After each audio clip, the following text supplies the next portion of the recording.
Hello everyone, welcome to another Rick's Picks. Today I'm going to be doing my review of the Warhammer 40k figure, the Crimson Slaughter Brother Karvult by Joytoy.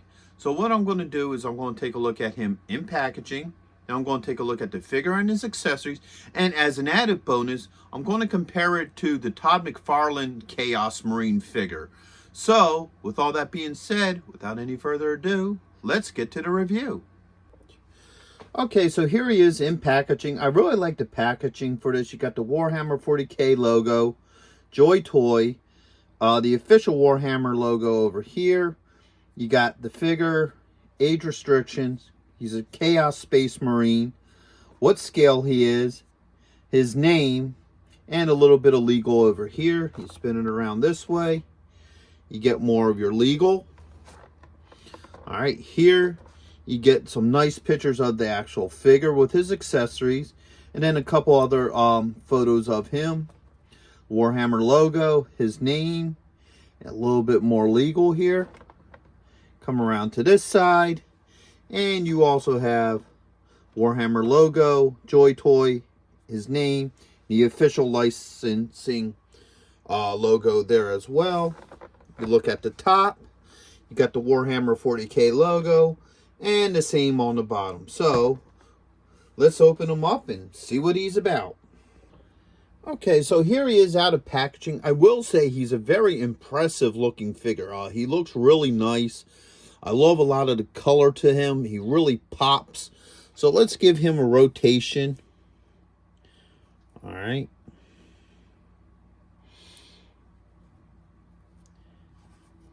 So like I said, he's a pretty solid looking figure. He does have a bunch of points of articulation, so his head does spin. All right. His shoulder does move. Now, the neat thing is his shoulder pad here is on its own axis. So as you move the shoulder, you can move the pad however you want. So that's kind of neat. He does have an elbow joint, a wrist joint. All right, let's get these arms out of the way here. All right, he does have a torso joint, and also he can go back and forth. Now, the other neat thing too is, let me try to get these arms out of the way. His belt here has a couple of plates on it. So you have this front plate, these two side plates, and they're on their own axis. So as you move the figure around, you can move these however you need. So I think that's pretty neat as well. So he also has a thigh joint, okay, a knee joint. All right, he does have an ankle joint and a toe joint. All right, let's get him back into pose. And as you see, the way how his feet are designed, he doesn't really need a stand. He stands pretty solid on his own.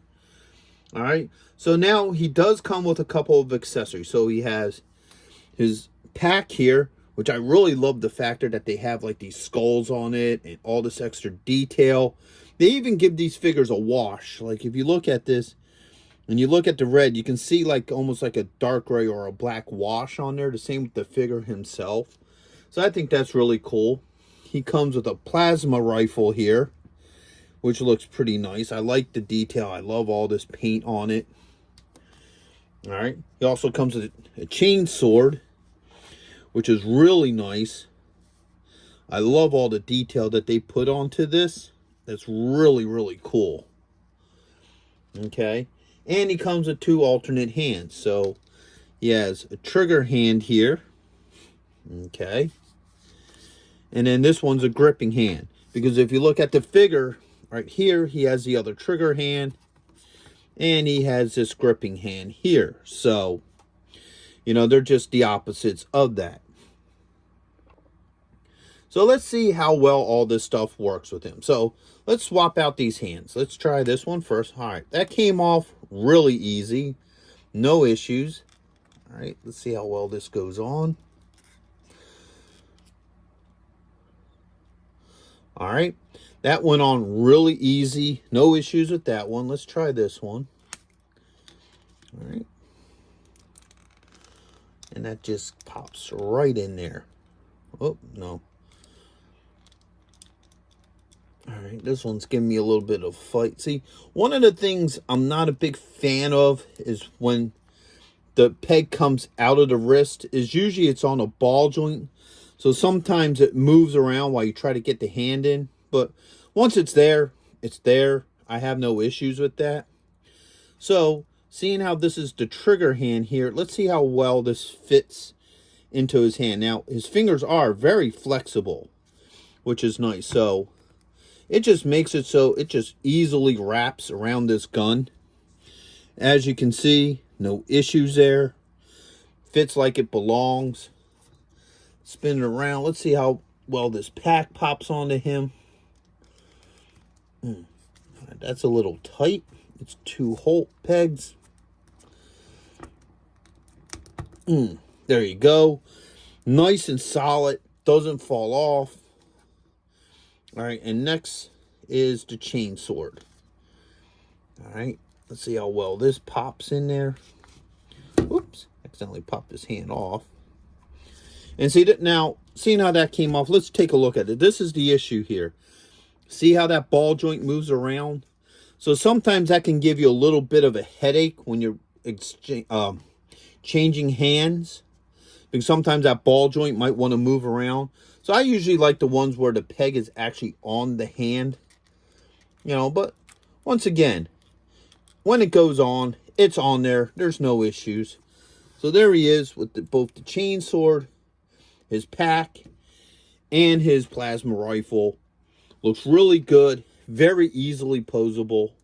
And like I said, these shoulder pieces shift. So how you want them to pose, you can have that plate in the front, in the back, and everything just moves as you want it to. So let's compare him to the Todd McFarland. Hey, are you going to be in the Philadelphia area between September 9th and 10th? If so, check out RetroCon. It's affordable. They have lots of great vendors. There's going to be cosplay competitions, celebrities, and much, much more. So go ahead and check out the link in the description. And also, Samuel J. Jones is going to be there, better known as Flash Gordon. So check it out. Greg Evigan will be there, best known for BJ and the Bear, My Two Dads, and Tech Wars. Voice actress Kathy Garver will be there, the one and only Firestar from Spider-Man and His Amazing Friends. Next on our list, all the way from Cybertron, the hit rock band Cybertronic Spree.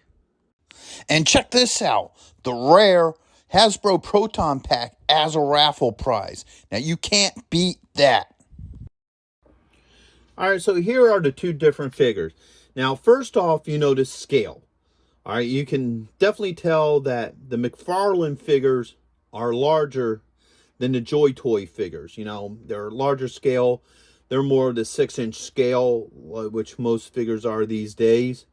So that's the first off the bat, you know, thing that you notice about these 2 figures that are totally different, that their scales are different. Next is paint deco. All right, the Joytoy, I feel, has the better paint deco. They took a little bit more time. They added a lot more color to them. You know, like these pipes here. Let's move these weapons out of the way. If you look, you can see extra detail in these pipes. There's a wash on the skulls. The skulls got extra detail on his armor. The same with the chain and what have you. I mean, even his pack, if you look at his pack, you can see these piping. This here, there's a wash on it. So the paint is definitely better on this one, because if you look at him, yeah, there's a nice paint job to it, but like there could have been detail put into this. Maybe did a little bit more detail to the skull here. If you look at his, you know, environmental pack here, there's no deco to this whatsoever. You know, it would be nice if this matched with the armor and what have you. That would really give it a pop. So, and all these hoses here are the same color as the suit. So, definitely the Joytoy one definitely gets it in paint deco. And you can see it in the weapons too.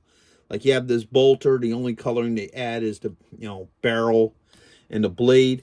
But it'd probably be nice if, once again, had the frame done in that golden color to match the figure. Maybe this little bit of rope, a little bit more deco to make it really pop and stand out at you. Which is odd for me to say because usually McFarland figures are very good with that. So, it's kind of surprising that they just went with a base deco. And now you look at his plasma gun. See how you have the framing here that matches his armor.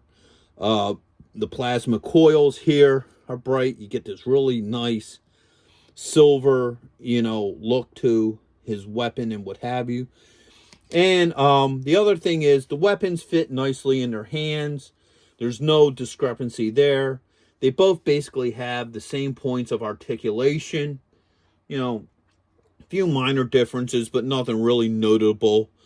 And now it comes to price point. They're both about the same price.